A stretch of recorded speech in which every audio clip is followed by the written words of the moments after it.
Barcelona's residents are reaching breaking point over a housing crisis and mass tourism. With 15 million visitors last year, property owners are opting for short-term rentals to maximize profits. A symbolic flashpoint for this struggle has become the Casa Ursola building. Catalan investment fund Lyonès is refusing to renew tenants' contracts and plans to convert the flats into short-term rental apartments. Josep, who has lived in the building for 23 years, is the first tenant facing eviction after resisting and attempting to negotiate a new contract with Lyonès. From 2021, when this investment fund bought the building, it stopped renewing contracts and began evicting residents. Many neighbors have offered to take me in temporarily until I find somewhere else. I haven't thought about anything yet. I am just taking it one day at a time. But landlords and authorities are facing growing resistance from residents who are mobilizing to defend their neighborhoods and keep them for those who live there. The problem we have is that there is not enough supply to meet the high demand, especially in specific areas. In certain cities, although prices may be falling, the available supply is also decreasing because there are fewer incentives to make housing accessible to those who need it. With negotiations proving difficult, residents see only one way forward: resistance.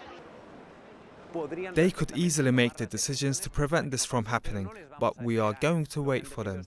These neighbours have decided to take a stand against speculative operations themselves, and if governments encourage them with tax incentives, we will stop them with resistance.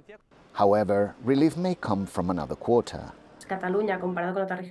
Compared to other regions in Spain, Catalonia has far more regulations in the rental market. In the end, when there are so many measures and restrictions, it creates uncertainty for investors, and many choose to withdraw from the market altogether. But that doesn't mean the crisis is anywhere near being resolved. Investment funds are selling properties gradually as rental contracts expire, so there is no sudden surge in supply, and we do not expect this to have an impact on prices. The situation is worsening by the month, with no resolution in sight. Renting in Spain is becoming out of reach for many. The average tenant would need their entire annual salary just to cover rent. With median prices over $1,100 a month, more people are staying at home longer or seeking alternatives. Experts warn that without careful intervention, the crisis could deepen. Neighbors celebrate after successfully preventing Josep's eviction, but they know this is not a long-term solution. What we need is not the understanding of these investment funds. We need security, rights, and laws that protect us. Josep may have resisted eviction for now, but uncertainty remains. With a new date marked in red on the calendar, neighbors are ready to return to the streets and stand their ground once again. Xaume Olleros, TRT World, Barcelona.